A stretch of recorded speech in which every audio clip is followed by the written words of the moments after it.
সল্টলেকে চাকরি প্রার্থীদের বিক্ষোভ, আইসিডিএস সুপারভাইজার পদের জন্য উত্তীর্ণ প্রার্থীদের বিক্ষোভ। দেখুন এর মধ্যে ছবি কান্নায় টিকে পড়েছেন আন্দোলনকারীদের মারধর করার অভিযোগ।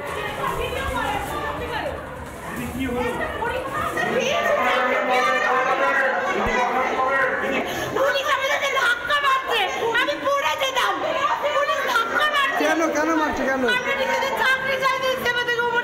আপনারা কারা? আন্দোলন এরা কবে পরীক্ষা দিয়েছিল, কবে উত্তীর্ণ হয়েছে এবং কেন এখনো অবধি তারা চাকরিটা পেলেন না? কি দাবি, কেন কাঁদছেন তারা? একেবারে সরাসরি তাদের মুখ থেকে শুনবো। দেখো সুজিতা কি বলছেন, কি হয়েছে, কেন হয়েছে? আজকের আমরা হচ্ছে আইসিডিএস সুপারভাইজার ফ্রেশার ক্যান্ডিডেট। হ্যাঁ, তো আমাদের আজকের আমরা জয়েনিং এর জন্য এসেছি। আমাদের প্যানেলটা 1 বছর হতে যায়, শুধু জয়েনিং বাকি। এই 3 ফেব্রুয়ারি 1 বছর হবে। এখন অবধি মাত্র 136 জন 6 মাস আগে বের করেছিল। তারপরে এই 19 তারিখে 51 জন বার করেছে। তারপর আমরা বলছি যে আমাদের স্পিডটা বাড়ান, বা ওটাই জয়েনিং নিয়ে এতগুলো মেয়ে এসছে, বিভিন্ন ডিস্ট্রিক্ট থেকে এসছে ওয়েস্ট বেঙ্গলের। ওখানে পুলিশ করে টানতে আমাদেরকে নামিয়ে দিল। আমরা বলেছি যে আমাদের জয়েনিংটা দিন, আমাদের তাড়াতাড়ি করে জয়েন। দেখতে পাচ্ছি যেখানে যারা আন্দোলনকারী রয়েছেন তারা কিন্তু তাদেরকে ধরে নিয়ে যাওয়া হচ্ছে, পুলিশ তাদেরকে বেতন তুলে দিচ্ছে। কি হলো দিদি ভাই? না, কোনো সুরাহা আজও পাওয়া যায়নি। জানি না আমরা কবে পাবো। আপনারা একটু ডিপার্টমেন্টকে জিজ্ঞাসা করুন, আমরা জানি না। আমাদেরকে না জিজ্ঞেস করে আরবি ম্যামকেই তো জিজ্ঞেস করতে পারেন আপনারা। দাবি দাবা নিয়ে এসছেন এখানে? আমাদের কোনো দাবি শোনাই হচ্ছে না। এমনকি আমাদের দেখতে পাচ্ছ যে এখানে কিন্তু পুলিশ তাদেরকে জোরপূর্বক, তুমি দেখতে পাচ্ছ তাদেরকে মেট্রো স্টেশনে তুলে দেওয়ার যে কাজ সেটা কিন্তু করছে। তারা কথা বলতে চাইছেন। তুমি দেখতে পাচ্ছ যে কতজন এখানে কিন্তু দাঁড়িয়ে আছেন। তারা কিন্তু দাঁড়িয়ে আছেন। তারা আজ শৈশালী ভবনে এসেছিলেন, কিন্তু তাদেরকে পুলিশ জোর করে মেট্রো রেলে তুলে দিচ্ছে। সেই ছবিটা তুমি দেখতে পাচ্ছ। এবং ইতিমধ্যে কিন্তু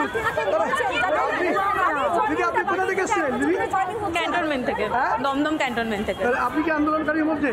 আন্দোলনকারী ব্যাপার না, আমাদের জয়েনিং দেওয়া হচ্ছে না। আমরা পিএসসির পরীক্ষা দিয়েছি 2019-এ প্রিলিমস, তারপর 2020-তে মেন্স, তারপর 2022-এ আমাদের ইন্টারভিউ হয়েছে। গত বছর আমাদের রেজাল্ট বেরিয়েছে। 1 বছর হয়েছে, মাত্র 136 জনের পরে রিসেন্টলি 51 জনের একটা লিস্ট বেরিয়েছে। 1 বছর পরে আমাদের কোনো জয়েনিং হয়নি। আজকে কথা বলতে এসেছিলেন, ব্যবহার কিরকম ছিল? হ্যাঁ, কেউ বলুন কি বলছেন? না বলে বলতে পারো, কি হয়েছে বলুন। বলছি আমরা তো এতদিন ধরে ওয়েট করলাম। এখন আমাদের মাননীয় মুখ্যমন্ত্রীর কাছে আমরা এটাই রিকোয়েস্ট করছি যে আমাদেরকে জয়েনিংটা তাড়াতাড়ি করার ব্যবস্থা করে দিন। আমরা আর পাচ্ছি না রীতিমতো। আর এই যে ম্যাডাম আমাদেরকে বারবার একটা অ্যাসিওরেন্স করছে কিন্তু দিচ্ছে না, এটা তো ঠিক না। না, আজকে কি হয়েছিল? আমাদেরকে উনি তো কিছুই বলছেন না। আমরা তো ডিপার্টমেন্টের পার্ট এখন, তাই না? আমাদের জানার রাইট আছে যে কবে আমাদের জয়েনিং হবে না হবে। আর আমাদের এমনিতে 2019 সালে প্রিলিমস পরীক্ষা হয়েছে। তাহলে আপনিই কাউন্ট করে নিন কতদিন টাইম চলে যাচ্ছে, ঠিক আছে?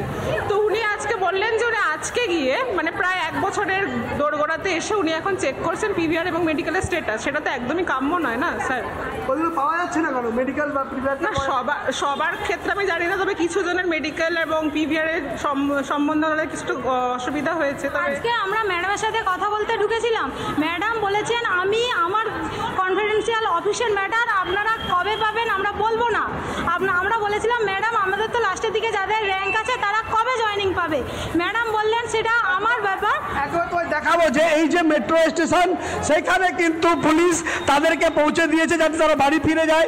কোনো রকম আন্দোলন করা যাবে না এখানে, এমনটাই সেই ছবি। এখানে যারা না আপনারা তো চাকরি জানার জন্য আমরা শুধু জানতে এসেছি।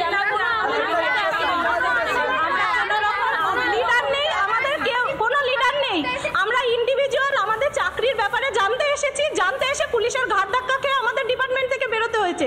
এতদিন ধরে আমাদেরকে বলা হয়েছে আমরা ডিপার্টমেন্টের পার্ট।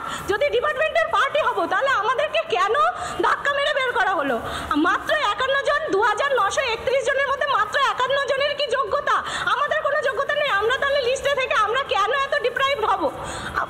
আগস্ট মাসে ওরা জয়েন করে গেছে, ওদের থেকে আমরা এতদিন ধরে পিছিয়ে সব কিছুতে। 1 বছর আগে রেজাল্ট বেরিয়েছে, সামনে 3 ফেব্রুয়ারিতে আমাদের রেজাল্ট, পুরো 1 বছর প্যানেলের 1 বছর হবে। তখন আমাদের কি হবে? সেই সমস্ত সবকিছুর অ্যাসিওরেন্স চাই। প্রচন্ড সময় নষ্ট হচ্ছে আমাদের। ইকোনমিক্যালি লস হচ্ছে, সময় নষ্ট হচ্ছে, আমরা ডিপ্রাইভ এই মুহূর্তে এসে দাঁড়িয়ে মনে হচ্ছে আমরা লিটারালি ডিপ্রাইভ যে আমরা জয়েনিং করতে কিন্তু তাদের জয়েনিং হচ্ছে না 1 বছর পার। প্রশ্ন করতে এলে কি হতে হয় না পুলিশের ঘাড়ে ধাক্কা খেতে হয়। ঠিক একই ঘটনার পুনরাবৃত্তি আরো একবার আমরা দেখলাম। আনন্দবহন পরিস্থিতির উপর নজর রাখো, আবারও পরবর্তী সময় ফিরবো তোমার কাছে।